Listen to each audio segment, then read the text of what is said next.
C'est l'heure de Bad News TV, plongée dans le décor.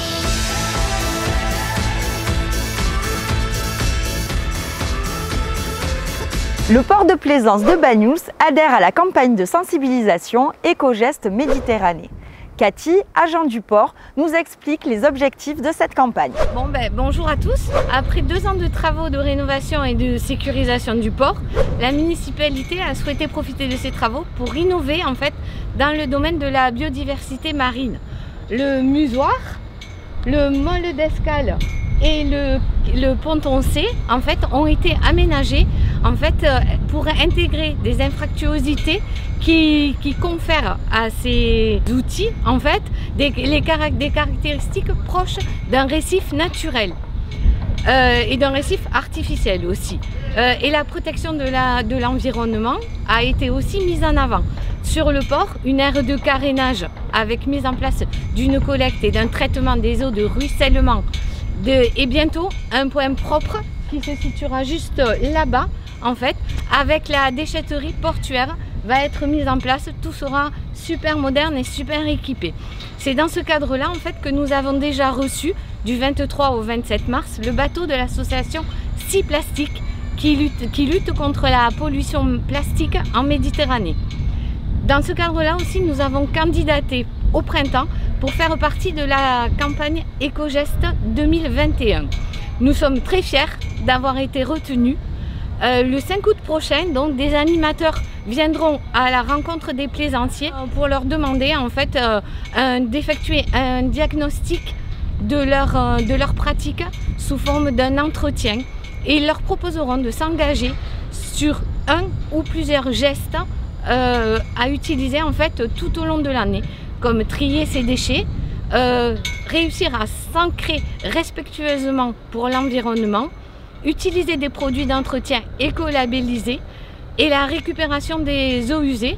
Donc le port sera prochainement équipé juste là derrière nous. Voilà, autant de thématiques qui seront abordées avec les plaisanciers qui souhaiteront partager ces pratiques et faire partie des éco-plaisanciers. Alors, un apéro ponton de 17 à 20 h clôturera cette manifestation. Donc le 5 août, n'oubliez pas de venir avec nous et de participer à cette journée de promotion. Merci beaucoup. Nous recevons énormément d'appels pour connaître par exemple les modalités d'accès à l'Espagne ou encore où se faire tester et où se faire vacciner. Sachez que nous avons créé une foire aux questions spéciale Covid-19 sur notre site internet. Vous pouvez aller la consulter, vous aurez probablement la réponse à vos questions.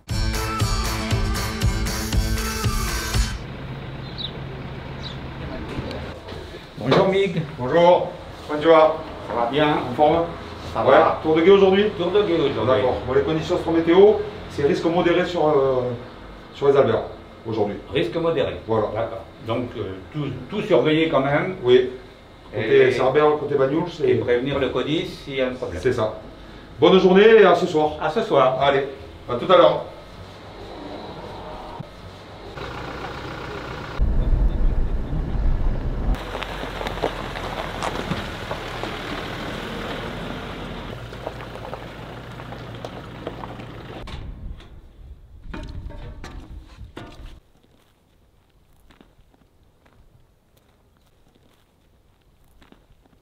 Bonjour René, merci de nous accueillir ici. Donc on est à la tour Pic-Joanne et vous êtes un bénévole de la RISC, la réserve intercommunale de sécurité civile, depuis 2016, c'est ça? Depuis le début? Depuis le début. Donc expliquez-nous un petit peu les missions d'un bénévole de la RISC. La RISC, qui a été créée par notre maire de Bad News, regroupe les 4 communes de la Côte-Vermeille.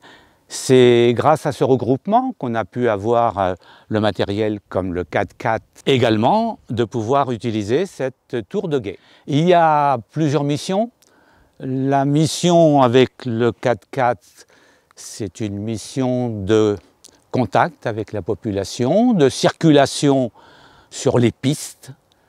Et Dieu sait si on voit beaucoup de gens qui prennent les pistes interdites, puisque les pistes non goudronnées, beaucoup sont interdites pendant la période d'été, et de leur dire de faire très attention au risque d'incendie, de ne pas faire de feu, évidemment, de ne pas fumer en premier lieu de ne pas fumer.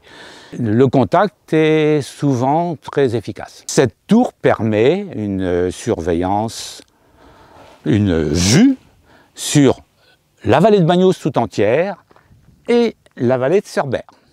Nous avons un matériel radio qui est en relation permanente avec le centre des pompiers à Perpignan, le CODIS 66, qui coordonne toutes les interventions des pompiers dans les Pyrénées-Orientales. CODIS 66 de Tour de Guet, Pic-Joanne pour Essai Radio. Tour de Guet, Pic-Joanne de CODIS, ensuite Paris-Claire pour le CODIS. Bonne journée.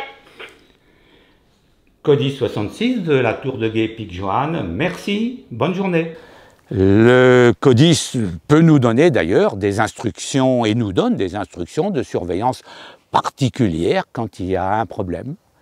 L'an dernier, là, il n'y a pas tout à fait un an, quand j'ai vu une fumée monter, là, j'ai donc prévenu tout de suite le CODIS de cette fumée. J'ai pu tout de suite dire aux pompiers qu'il y avait un incendie important. Les flammes commençaient à sortir de la broussaille. Ils sont arrivés en moins d'un quart d'heure. Parce que dès le début, la caserne de Bagnols a été mise en alerte et a pu circonscrire l'incendie. Avec le 4x4, notre mission est d'ailleurs bien spécifiée que l'on ne peut intervenir avec la motopompe que si on est sur le départ, un tout départ d'incendie, un accident, une lampe à pétrole qui tombe ou des choses comme ça. Et là, la motopompe fonctionne très bien et permet d'arrêter. Mais sinon, nous devons nous éloigner, au contraire, pour laisser les pompiers faire une intervention beaucoup plus sérieuse. Voilà. Et donc justement, vous parlez de formation. Donc vous êtes des bénévoles. Aucun de la RISC n'est forcément pompier volontaire de base, etc. Donc vous avez une formation avec les pompiers assez complète, mais réduite aussi, oui. Puisque le temps après de surveillance, c'est juillet et août, c'est ça? C'est ça. Vous faites des patrouilles tous les après-midi? Oui. Et ensuite, tous les week-ends aussi, c'est sur la journée? Ah, c'est tous les jours du début juillet jusqu'au 15 septembre en général. Oui. D'accord. Donc évidemment, vous êtes à la recherche de bénévoles. Plus il y a de bénévoles, voilà. Plus ça permet de faire des patrouilles. On peut même dire qu'on est en manque de bénévoles. Donc si vous êtes intéressé pour devenir bénévole de la RISC, sachez que chaque année, la campagne de recrutement commence aux alentours du printemps. Évidemment, on ne manquera pas de vous informer dès qu'elle commencera. Et les formations sont très intéressantes. Attention, à l'heure où nous enregistrons cet épisode, nous ne savons toujours pas si les restrictions en vigueur dans le département concernant la fermeture des bars et restaurants à 23 h sera maintenue ou pas au-delà du 2 août et donc nous ne savons pas si les horaires de certaines de nos animations devront être modifiés. Ce soir, jeudi 29 juillet, retrouvez les Sardanes avec la coble principale d'El Rousseillo à 21 h, place Paul Rech. Demain, vendredi 30 juillet, concert au domaine Bertha Mayol à partir de 19 h 30, apéro des frangins à partir de 17 h 30 à la maison par ses frères et animation musicale avec les effrontés de 18 h 30 à 19 h 30 et de 21 h à 22 h 45, place Paul Rech. Samedi 31 juillet, c'est la tournée Sillon chanté, c'est un karaoké géant. Inscrivez-vous sur le podium de la place Paul Rech à partir de 17 h. Dans le hall de la mairie, retrouvez l'exposition d'Isabelle Malassi et de Jacqueline Andrieux du 1er au 15 août. Dimanche 1er août, il devait y avoir initialement le festival 20 sur 20. Celui-ci est annulé à Bagnols.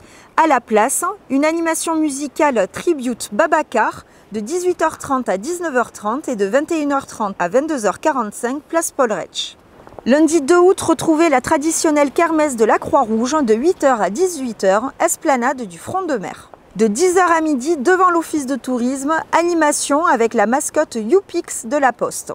À 20 h 30, c'est un concert en duo avec Nicole Tamesti au violon et Pierre Bouillet au piano qui vous est proposé à l'église de la Rectorie. Cinémaginaire, quant à lui, vous propose sa séance de ciné sous les étoiles avec le film Les Croods 2, Nouvelle Ère, dans la cour de l'école maternelle, à 21 h 30. Attention, la soirée Fidéwa géante organisée par le Bagnols Handball à la Cave L'Étoile est annulée ce lundi 2 août. Mardi 3 août, retrouvez à la salle Bartissol de 9h à midi le forum Viti Emploi spécial vendange organisé par Pôle Emploi. C'est également le don du sang de 14h30 à 18h30 salle Novelty. N'oubliez pas de prendre rendez-vous en amont sur l'application mobile Don de sang ou sur le lien qui s'affiche à l'écran. Nous retrouvons un concert du festival à musique en vigne des Amis d'Alain Marinaro à la cave Terre des Templiers ce mardi 3 août à 18h avec le duo Raga, Raphaël au violon et Gabriel à la guitare ou au traverso.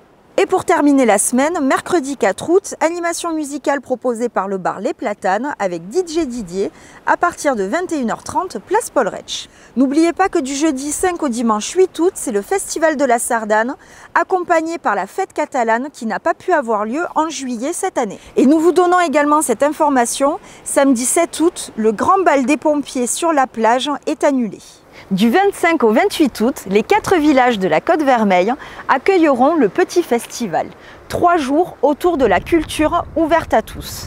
Voici la deuxième intrigue, écoutez bien. Hercule Poirot est contrarié. Pourtant, l'escale de l'Audin le 25 août à 16h à Port-Vendre, le magnifique port antique de la Côte-Vermeille, est prometteuse. Une dégustation de nos vins catalans dans la poétique et chaleureuse cave Mayol est